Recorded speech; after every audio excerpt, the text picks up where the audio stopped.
Hello everyone, I hope you all are doing good. तो आज हम क्वेश्चन बैंक सॉल्व करने वाले हैं। सबसे पहले तो welcome to the channel. And आज हम बहुत ही इंटरेस्टिंग सा और सबसे ज़्यादा यूज़फुल काम करने वाले हैं।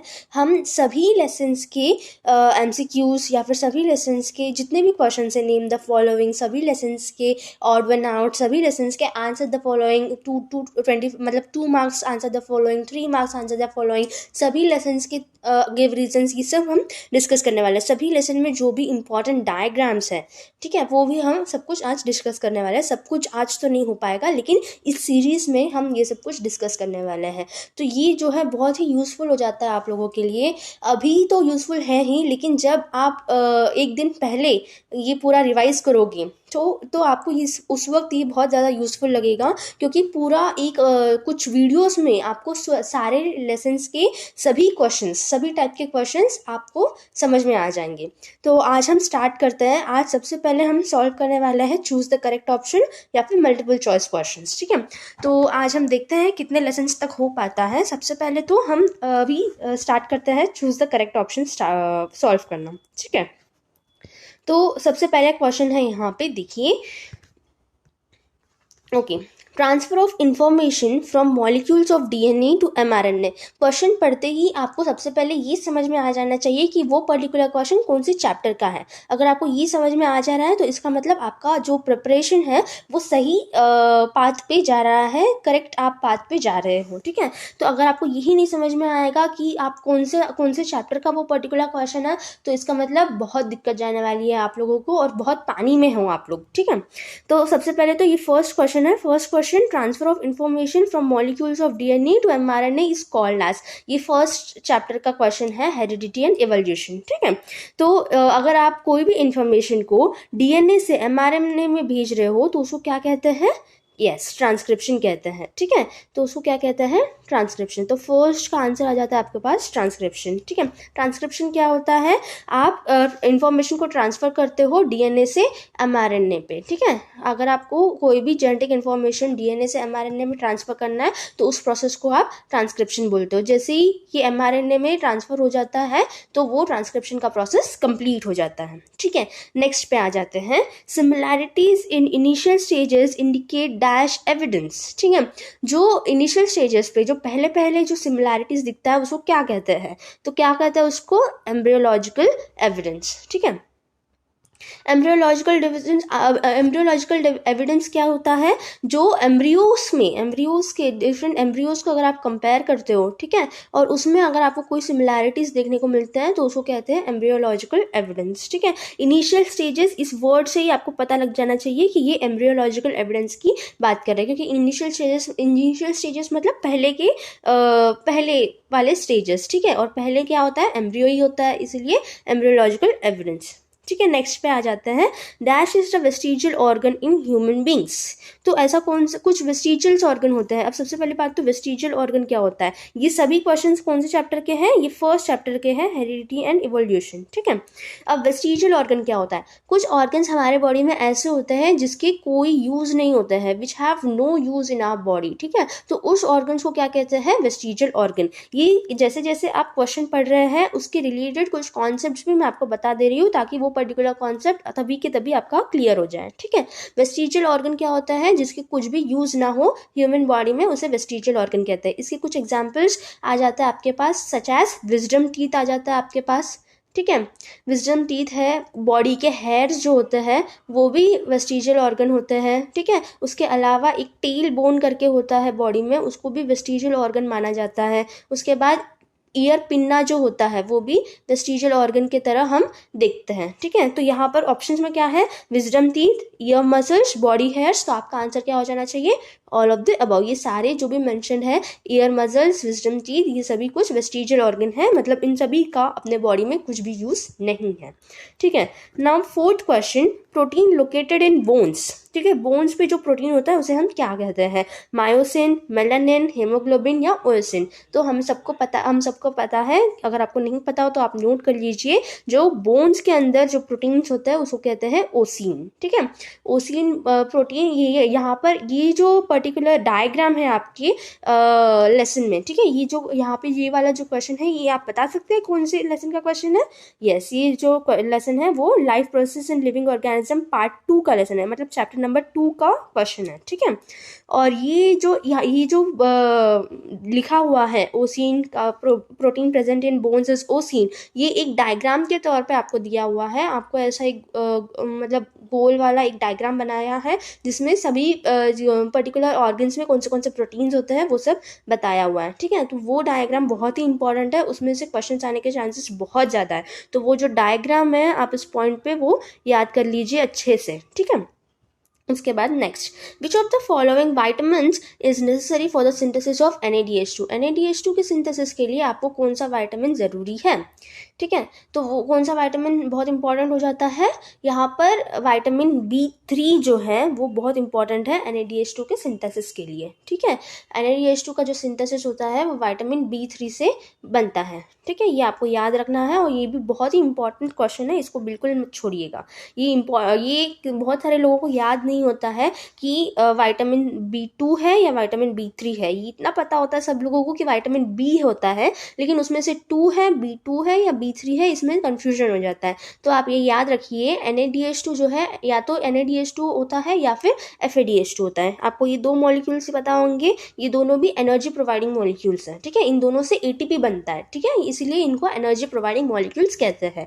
अब NADH2 का फुल फॉर्म आपको अगर याद होगा तो क्या होता है NADH2 का फुल फॉर्म? निकोटिनामाइड डाइन्यूक्लियोटाइड, ठीक है, निकोटिनामाइड डाइन्यूक्लियोटाइड फॉस्फेट। और FADH2 का फ्लैविन एडेनिन डाइन्यूक्लियोटाइड, ठीक है। अब निकोटिनामाइड जो स्पेलिंग है वो बड़ा है, इसलिए इसके लिए B3, और फ्लैविन का स्पेलिंग छोटा है इसलिए इसके लिए B2, ठीक है। बहुत इजी है याद रखना। NADH2 का जो फॉर्मेशन होता है वो विटामिन B3 से होता है, बहुत ही इंपॉर्टेंट है। B2 और B3 में कंफ्यूज मत होइएगा, ठीक है। ये सर्कल करके रख लीजिए, यहाँ पे बच्चे बहुत ज़्यादा कंफ्यूज हो जाते हैं, ठीक है। Next, dash cells divide by mitosis, ठीक है। कौन से सेल ऐसे होते हैं जो माइटोसिस से डिवीजन करते हैं? या तो somatic cells, gametes, stem cells, या बोथ A and C, ठीक है। तो हमें पता है जो गैमीट्स होते हैं ये किससे बनते हैं? मेयोसिस डिवीजन से बनते हैं, ठीक है। गैमीट्स को बनाने के लिए आपको कौन सा डिवीजन करना पड़ता है? मेयोसिस। बचे जो सोमैटिक सेल्स है और जो स्टेम सेल्स है वो किससे डिवाइड होते हैं? माइटोसिस से। तो इसमें आपका आंसर क्या आ जाएगा? बोथ A and C, ठीक है। ये आप नोट करके रख लीजिए कि गैमीट्स जो है मियोसिस से डिवाइड करते हैं और सोमैटिक और जो स्टेम सेल्स होते हैं वो माइटोसिस से डिवाइड करते हैं। यहाँ पर क्वेश्चन आपको ये भी आ सकता है कि which division is required for the formation of gametes, ठीक है। जो ऑप्शंस दिए हुए हैं उसके ऊपर भी आपको क्वेश्चंस बन सकता है, तो मैं पहले ही आपको बता दे रही हूँ कि आप नोट करके रख लीजिए गैमीट्स का जो फॉर्मेशन होता है इसके लिए कौन सा डिवीजन की जरूरत होती है? मियोसिस डिवीजन की जरूरत हो जाएगी, ठीक है। अगर आप मतलब जो एग्जाम के पहले एक दिन में आपको रिवाइज करना हो तो तब आपको सब कुछ एक जगह लिखकर होना चाहिए, ठीक है। उसके बाद नेक्स्ट आ जाता है first step of karyokinesis. Karyokinesis का पहला स्टेप, सबसे पहले तो कैरियोकाइनेसिस क्या होता है? Karyokinesis means division of nucleus. मैंने आपको पहले ही मेरे वीडियो में बता दिया था, कार्यो मतलब क्या होता है? न्यूक्लियस होता है, ठीक है। कैरियो का मतलब होता है न्यूक्लियस और काइनेसिस का मतलब क्या होता है? Kinesis means division. काइनेसिस का मतलब क्या होता है? डिवीजन। तो division of nucleus is called as karyokinesis. अब कैरियोकाइनेसिस का जो फर्स्ट स्टेप होता है वो क्या होता है? प्रोफेज होता है, राइट, ठीक है। प्रोफेज, मेटाफेज, एनाफेज और टीलोफेज, ये ऐसे कुछ ऑर्डर में होता है। सबसे पहले आता है प्रोफेज, सेकेंड आता है मेटाफेज, थर्ड आता है एनाफेज और फोर्थ आता है आपके पास टीलोफेज। ये भी आप नोट करके रख लीजिए, बहुत ही इंपॉर्टेंट। ये इंपॉर्टेंट तो नहीं है, खैर सबको पता भी होता है, ठीक है, लेकिन फिर भी आप नोट करके लिख लीजिए। कैरियोकाइनेसिस मींस क्या होता है? न्यूक्लियस का डिवीजन, ठीक है। अब नेक्स्ट पे आ जाते हैं, dash is not a part of mitosis. ऐसा कौन सा ऑप्शन में से आपको दिख रहा है जो माइटोसिस का पार्ट नहीं है, ठीक है। ये आप बहुत अच्छे से पढ़िए क्वेश्चन को। सबसे पहले तो बच्चे क्वेश्चंस को अच्छे से पढ़ते ही नहीं है, वो नॉट देखना भूल जाता है। पता नहीं क्या ऑब्सेशन होता है नॉट से, बच्चे नॉट को पढ़ते ही नहीं हैं, ठीक है। और वो पढ़ते हैं dash is a part of mitosis और फटाक से ए ऑप्शन में एनाफेज दिखता है, वो करेक्ट करके आगे बढ़ जाता है। तो आप क्वेश्चन को अच्छे से पढ़िए, अगर नॉट कहीं पर है तो उसको और अच्छे से अंडरलाइन करके पढ़िए, ठीक है। तो which is not a part of mitosis, mitosis का कौन सा कुछ ऐसे मतलब ऑप्शन में से ऐसा कौन सा ऑप्शन है जो माइटोसिस में नहीं इंक्लूडेड है? तो एनाफेज तो है इंक्लूडेड, क्योंकि वो थर्ड फेज होता है काइरोकाइनेसिस का, ठीक है। डिप्लेटिन मुझे नहीं लगता ये इंक्लूडेड है। प्रोफेज पता है सबको, first phase of karyokinesis. Cytokinesis ये सबको पता है। काइरोकाइनेसिस के बाद क्या होता है? साइटोकाइनेसिस। क्यों साइटोकाइनेसिस? मतलब क्या होता है? डिविजन ऑफ साइटोप्लाज्म, ठीक है। तो इसका आंसर क्या हो जाएगा आपके पास? डिप्लेटिन जो है वो माइटोसिस में इंक्लूडेड नहीं होता है, ठीक है। अब नेक्स्ट आ जाते हैं, we get dash energy from lipids. Lipid से हमें कितना अमाउंट ऑफ एनर्जी मिलता है, ठीक है।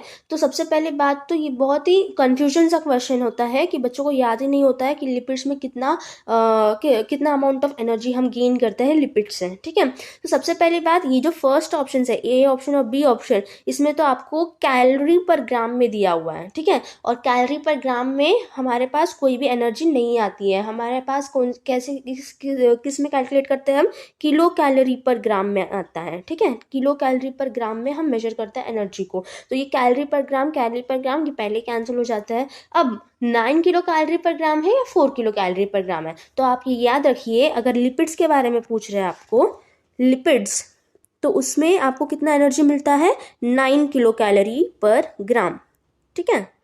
और वैसे ही अगर आपको कार्बोहाइड्रेट्स के बारे में पूछ रहे हैं, तो कार्बोहाइड्रेट से आपको 4 किलो कैलोरी पर ग्राम की एनर्जी ऑब्टेन होती है, ठीक है। लिपिड से 9 किलो कैलोरी पर ग्राम और कार्बोहाइड्रेट से 4 किलो कैलोरी पर ग्राम। तो इस पे आंसर कितना हो जाएगा? 9 किलो कैलोरी पर ग्राम 9 किलो कैलोरी पर gram of energy is obtain from the lipids, ठीक है। अब नेक्स्ट आ जाते हैं 10th पे। 10th वाला आपको क्या बोल रहा है? In humans there are dash pair of chromosomes.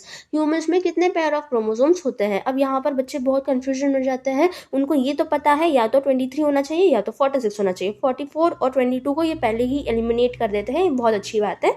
हो जाना चाहिए एलिमिनेशन, ठीक है, ये करते आना चाहिए आपको। लेकिन अब 23 लगाए या 46 लगाए, ये उनको समझ में नहीं आता है। तो यहाँ पर आपको बोल रहे हैं पेयर ऑफ क्रोमोसोम्स, मतलब क्रोमोसोम्स की जोड़ी, ठीक है। क्रोमोसोम्स कितने जोड़ियों में होते हैं ह्यूमन बॉडीज में? तो अगर आपको पेयर ऑफ क्रोमोसोम्स बोला जाए तो आपको लिखना है 23, ठीक है। There are 23 pair of chromosomes in the human body. और अगर आपको नंबर ऑफ क्रोमोसोम्स पूछा जाए, ठीक है, कितने नंबर ऑफ क्रोमोसोम्स है ह्यूमन बॉडी में, तो वो कितना आएगा? 46। 46 क्या है? नंबर ऑफ क्रोमोसोम्स, ठीक है।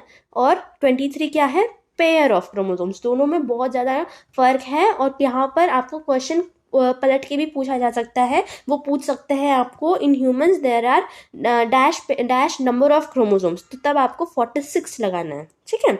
अब नेक्स्ट, ये इस बात पे आप बहुत अच्छे से ध्यान रखिए, इसको स्टार मार्क कर लीजिए, ठीक है। अब देखिए 11th वाला, which of the following is not a type of asexual reproduction in multicellular organism. इनमें से कौन सा मल्टीसेलुलर ऑर्गेनिज्म में एसेक्सुअल रिप्रोडक्शन नहीं, एसेक्सुअल रिप्रोडक्शन का फॉर्म नहीं है? तो सबसे पहली बात, बाइनरी फ्यूजन देखिए। बाइनरी फ्यूजन हम सबको पता है, ये अमीबा में शो होता है, जो कि एक यूनिसेलुलर ऑर्गेनिज्म में होता है, ठीक है। तो बाइनरी फ्यूजन क्या हो जाएगा? यहाँ पर आंसर हो जाएगा ये यूनिसेलुलर ऑर्गेनिजम्स में प्रेजेंट होता है। लेकिन क्वेश्चन में किसके बारे में पूछ रहे हैं? मल्टीसेलुलर ऑर्गेनिजम्स के बारे में। तो बाइनरी फ्यूजन आपका करेक्ट आंसर हो जाएगा, ठीक है। अब नेक्स्ट आ जाते हैं, find the odd one out, ठीक है। इसमें से ऑड वन आउट क्या है? स्टिग्मा, एंथर, स्टाइल, ओवरी, ठीक है। तो ये आपको पता होना चाहिए, ये जो स्टिग्मा है, ठीक है, उसके बाद स्टाइल है और ओवरी है, ये सब किसके पार्ट्स है? ये सारे जो है गाइनोइशियम के पार्ट्स हो जाते हैं। 1 मिनट, ठीक है। स्टिग्मा, स्टाइल और ओवरी जो है, यहाँ पे नोट कर लीजिए आप लोग, जो स्टिग्मा, स्टाइल और ओवरी, ये सारे किसके पार्ट्स है? गाइनोइशियम के पार्ट्स है, ठीक है। लेकिन जबकि जो एंथर की बारी आती है, ये एंथर किस में आ जाता है? एंड्रोइशियम में आ जाता है। तो यहाँ पे सबसे ऑड वन कौन सा हो जाएगा आपका आंसर? एंथर। क्यों? बाकी सारे जो है वो गाइनोइशियम, मतलब female reproductive part of the plant, ठीक है। गाइनोइशियम क्या होता है? Female reproductive part of the plant. यहाँ पे लिख लो आप फीमेल, ठीक है। जबकि एंड्रोइशियम क्या हो जाता है? Male reproductive part of the plant.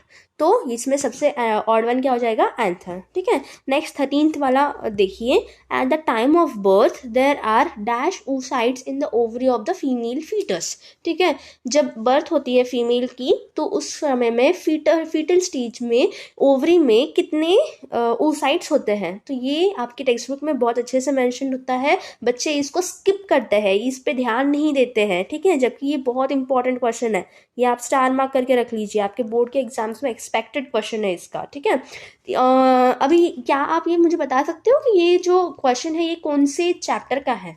ठीक है, ये जो चैप्टर है, ये chapter number 3 life process in living organisms part 2 का 2 चैप्टर का क्वेश्चन है। ठीक है, अब देखिए, जो eight the time of birth female के फीटस पे कितने oocytes होते हैं ये आपको बताना है। तो बच्चे ये इस इंफॉर्मेशन में ध्यान नहीं देते, इसको अंडरलाइन नहीं करते हैं और इसको हाईलाइट नहीं करते और इसको स्किप कर देते हैं, जबकि ऐसा नहीं करना चाहिए। ठीक है, आप लोग इसको नोट करके रख लीजिए, 2 to 4 मिलियन oocytes होते हैं ओवरी में फीमेल फीटस के। ठीक है, यहाँ पे बहुत बच्चे कंफ्यूज कर लेते हैं, 2 to 4 होते हैं या 2 to 3 होते हैं, उनके समझ में नहीं आता, वो लोग कंफ्यूजन में 2 to 3 टिक करके आते हैं, लेकिन 2 to 3 नहीं है, 2 to 4 है। ठीक है, 2 to 4, 2 1 जा 2, 2 2 जा 4। ठीक है, ये ऐसे करके आप याद रख लीजिए, 2 to 4 मिलियन oocytes प्रेजेंट होते हैं फीमेल फीटस के ओवरी में। ठीक है, अब नेक्स्ट आ जाता है 14th क्वेश्चन। 14th क्वेश्चन में आप कह रहे हैं dash modern remedial technique is used if there is a problem in implantation of embryo in the uterus. ठीक है, अगर कुछ प्रॉब्लम हो जाती है एम्ब्रियो को यूटरस पे अटैच होने के लिए, इम्प्लांट होने के लिए, तो आप कौन सा रेमेडियल टेक्निक यूज़ करेंगी? तो इसमें बच्चे कंफ्यूज हो जाते हैं, यहाँ पर भी फिर से कंफ्यूजन वाला क्वेश्चन है कि बच्चे कंफ्यूज हो जाते हैं इन विट्रो फर्टिलाइजेशन और सरोगेसी में। स्पर्म बैंक और नन ऑफ दीज तो खैर वो लोग पहले एलिमिनेट कर लेते हैं, लेकिन यहाँ पे उनको ये समझ में नहीं आता कि इन विट्रो फर्टिलाइजेशन लगाए या सरोगेसी लगाए, तो यहाँ पर आंसर हो जाता है इसका सरोगेसी। ठीक है, यहाँ पे ये पूरा लाइन टू लाइन आपके टेक्स्ट बुक में मेंशन है। ठीक है, तो जो मॉडर्न रेमेडियल टेक्निक आप यूज़ करते हो जब एम्ब्रियो जो है यूटरस पे इम्प्लांट नहीं होता है, तो उसे कहते हैं सरोगेसी। इन विट्रो फर्टिलाइजेशन में क्या करते हैं आप लोग? इन विट्रो फर्टिलाइजेशन में जो है आप जब अगर स्पर्म काउंट लेस होता है, किसी मेल में अगर स्पर्म काउंट लेस होता है, तो उस वक्त आप इन विट्रो फर्टिलाइजेशन यूज़ करते हैं। इन विट्रो फर्टिलाइजेशन में जो है फर्टिलाइजेशन आप टेस्ट ट्यूब में कर लेते हैं। ठीक है, जो मेल एंड फीमेल गैमीट्स का जो फ्यूजन होता है, स्पर्म और एग का फ्यूजन आप कहाँ पे करते हैं? फर्टिलाइजेशन आप कहाँ पे करते हैं? टेस्ट ट्यूब में करते हैं। ठीक है, और बाकी जो एम्ब्रियो बनता है वो फिर आप फीमेल के यूटरस में ट्रांसफ़र कर देते हैं। एम्ब्रियो का आप क्या करते हो? फीमेल के यूटरस में आप ट्रांसफ़र कर देते हो। ठीक है, आप क्या करते हो? स्पर्म और एग को टेस्ट ट्यूब में फर्टिलाइज करवाते हो और उसके बाद जो एम्ब्रियो है उसको यूटरस में ट्रांसफ़र करते हो। ठीक है, फाइन। अब नेक्स्ट वाला आ जाता है question number 15। Okay, question number 15, implantation of embryo occurs in. ये तो बहुत इजी क्वेश्चन है, ये सबको आ जाना चाहिए कि इम्प्लांटेशन, एम्ब्रियो का इम्प्लांटेशन आखिर कहाँ पे होता है? ओवरी में तो पक्का नहीं होगा, ये तो पहले ही बकवास सा ऑप्शन दिया हुआ है। ओविडक्ट में बिल्कुल नहीं हो सकता। वेजाइना और यूटरस में कंफ्यूजन हो सकता है कि वेजाइना में होगा या यूटरस में होगा, लेकिन आप समझदार हैं, आपको सब कुछ पता है, यूटरस इज द आंसर। ठीक है, implantation of embryo always occurs in the uterus, vagina में नहीं होगा, ये ध्यान रखिए। ठीक है, यहाँ पे अगर बच्चे कोई कंफ्यूज हो जाते हैं तो आप नोट करके रख लीजिएगा, इसको नोट करके रख लीजिए आप। ठीक है, बच्चे यहाँ पर भी कंफ्यूज हो जाते हैं। अब नेक्स्ट पे आते हैं, in humans sperm production occurs in the organ. Sperm का प्रोडक्शन ह्यूमंस में, ह्यूमन मेल्स में कहाँ पर होता है? ये भी बहुत आसान सा क्वेश्चन है। स्क्रोटम में तो पक्का नहीं होगा। ठीक है, प्रोस्टेट ग्लैंड, ये बहुत ही, अगर किसी ने प्रोस्टेट ग्लैंड लगाया हो तो उसने मेल रिप्रोडक्टिव सिस्टम कभी पढ़ा ही नहीं है। ठीक है, ओवरीज जिसने लगाया तो वो तो पता नहीं कहाँ से पैदा हुआ है। ठीक है, इसका आंसर आ जाता है आपके पास टेस्टिस। ठीक है, ओवरीज तो बिल्कुल नहीं लगाना, ये बहुत ही गलत हो जाएगा आपका। ठीक है, अब नेक्स्ट आ जाते हैं, pregnant mother supplies nourishment to her foetus through.